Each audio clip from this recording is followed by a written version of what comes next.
Well, maybe it's enough ranting and raving. Maybe we can just start.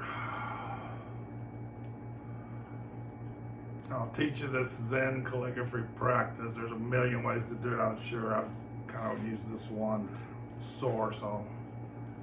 Maybe I'll talk a little bit more about this source, this one Japanese Zen master, how he teaches calligraphy practice. Ichi, ichi, ichi, ichi, ichi, ichi means one, or it means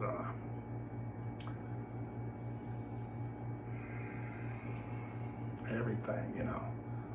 The union of appearance and emptiness infused with knowing is probably what it means. One, first stroke, first thought, Buddha mind.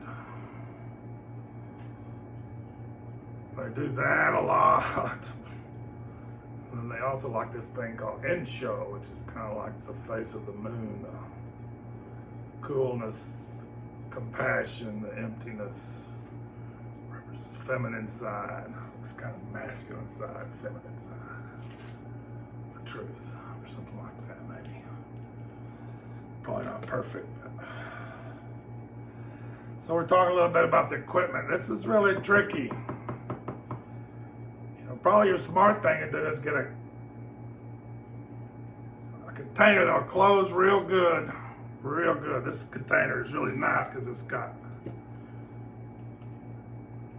well, I don't know, it closes pretty good. Because when you get ink on that seal, it makes little bumps and ridges that doesn't close so good anymore. And your ink evaporates when you don't use it for, you know, you don't want your ink evaporating. You don't want to ruin your vessel by using it as a, probably good to have two pots, essentially. I don't like to mess with it. So far I've had some good luck with it, but I've had a lot of bad luck doing one pot. So I'm thinking it's smart to have one pot to have your ink in that's got a good seal, I don't know. And then another one over here that doesn't matter, but I'm still doing it probably a stupid way, just to save myself a little trouble. We'll see, this has worked out pretty good for me, but 99% of the containers you're gonna come up with are gonna be bad news in this. I got a little low on ink here, but that's not good. I'll get some ink in a minute, I guess.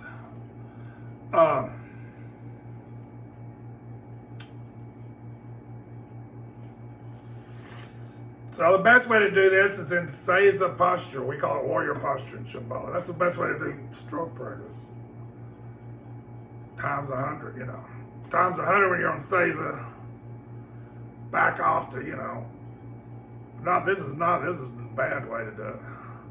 Tibetans won't do it like this, really. It's either on the floor or a very low table, standing up. They get on a low table and stand up. Or they'll get on this size table and stand up. Tibetans do a lot of calligraphy. I don't have physical problems. I spent, you know, a large part of my life in warrior posture, and it's the best thing that ever happened to me. As much as I could, I did it, you know, but I can't do it anymore. You know, 2 minutes of warrior posture would kill me, you know. So I do it like this. I've been doing it like this a while. It's all right. It's not perfect. If you're a student in this Zen school, you're on the floor, baby. Everything's on the floor. You get a lot more out of it. So, I don't know. I'm going to pull his book out here in a minute and quote from him, but it's like you're the king of the universe when you're sitting here at this point in time. You are about to perform the primordial act of creation. You're like a Buddha and you're creating the world here. You're expressing your Buddha nature as the most supreme act that ever happened, sort of. You're encompassing heaven and earth. You're going to bring heaven and earth on one point. So with Ichi, it's all about beginnings and endings and the middle. But endings are the hardest. Beginnings are very hard. The middle is not that hard, but if you ain't good, it'll be very clear. And your ending and your beginning are going to be related to your middle, you know. So whatever. But the first dot is just this big splash of joining heaven and earth. Boom. Big moment. Like the universe farting. It's just very rich. And the beginnings are a little more pressure than the middle. But how to make that, you know, and sometimes how to finish it off, who knows, man. But that's how you begin it, and that's how you finish it off. That's how you begin it, that's how you finish it off. That's how you begin it, that's how you finish it off. I got 100 more I can show you. You got these examples of the great masters doing great. And we're not here to say that's bad, that's good, we're not here for that, but nonetheless, it's a picture of your mind. That's a picture of my mind. It's a picture of my mind. And it don't matter, you know, you don't cling to it, you just practice again. Get it a little better next time. It's got to go hard, a little harder, and then it's got to go a little softer. It's got a certain pressure, and it's probably going to have to go a little harder, and then it's going to have to come off. Something like that's got to happen, I think. It might be pretty smooth and not that much. Or it might be pretty dramatic, you know. There's both are true and correct. But I don't know, if it was me, I'd go for something a little. I just pick one I like and try to do it. Just pick one you like and try to do that. Just do it a few thousand times until you can get that one, and then pick another one. That's the way I do it. Just emulate the masters, how they did it. And it's just, there's this guy named Teshu I like a lot. There's a book, John Stevens is this great calligraphy, Aikido master. He's written all these books on the subject, poetry. He wrote this book called The Life of the Warrior Master Teshu. So it's called Shodo. Oh, I can't remember what it's called. Anyway. The Sword of No Sword. He was maybe the greatest calligrapher Japan ever produced. Produced 8 million pieces of calligraphy. Greatest swordsman Japan ever produced. Possibly. There's a lot of good swordsmen. In his day, there weren't many peers. I don't think there were any peers in his day. No peers in his day. How to compare him to a guy lived 100 years before is difficult. But he perfected the art of being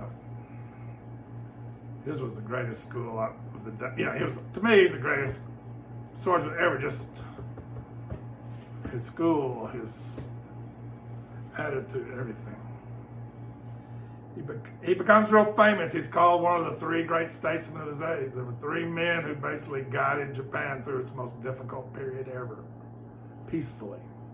They should have burned the place down in the Civil War. Thanks to Teshu, almost single-handedly, they didn't. He becomes the wrestling teacher to the emperor, and the emperor was a nut for wrestling. So he was his closest advisor for a number of years there. At one point, they're about to have civil war. And Saigo is leading the old samurai, and the emperor's been restored, where they're filling up the army with peasants, and it's just a disgrace to the samurai. And they're losing all their power, they're losing everything, all their money, everything. And they're trying to fight back, and there's going to be civil war. There's no way of avoiding it.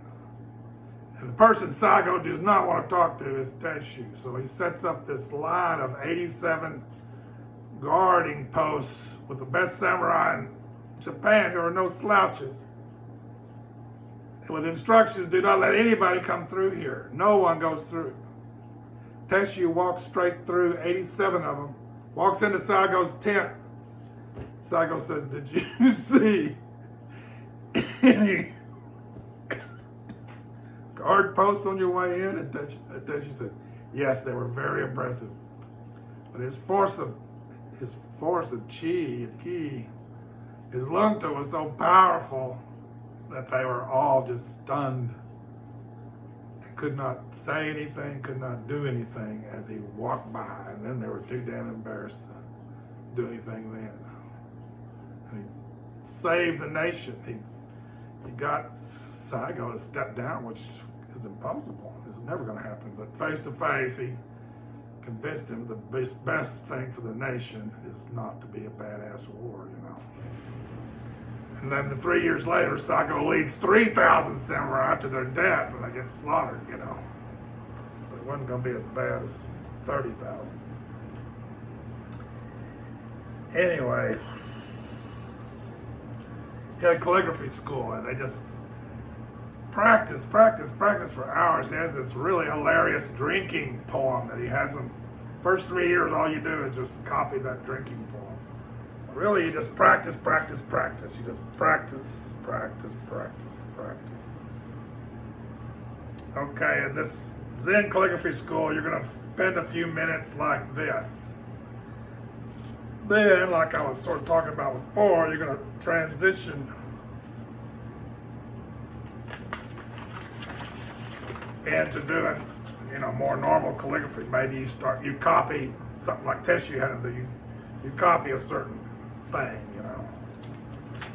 I'm gonna tell you a little program I think you might like. I don't know. I got this out of this book. It's on my website.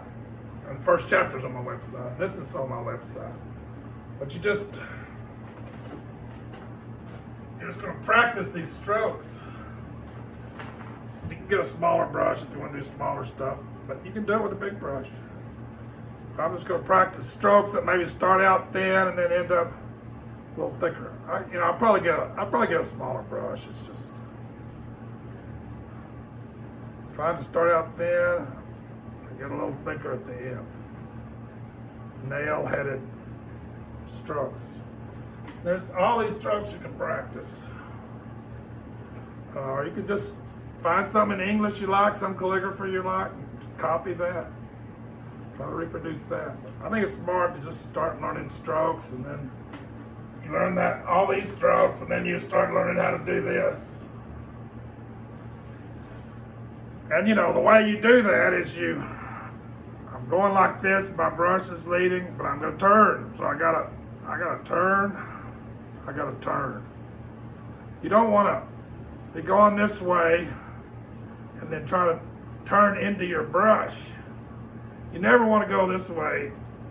You never want to go against your brush like this. You always want your brush to be trailing.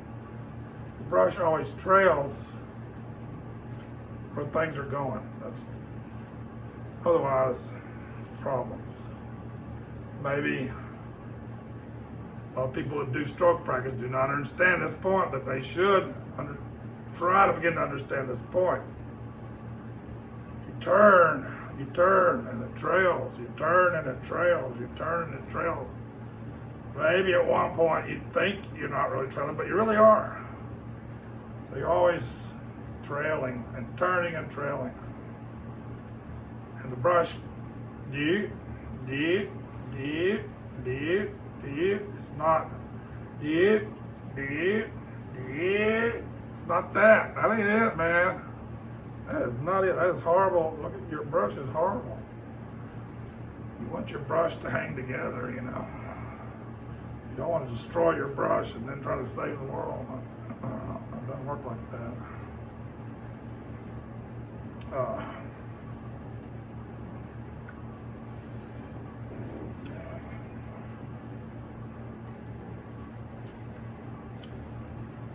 I better stop here. Things are getting out of control time-wise.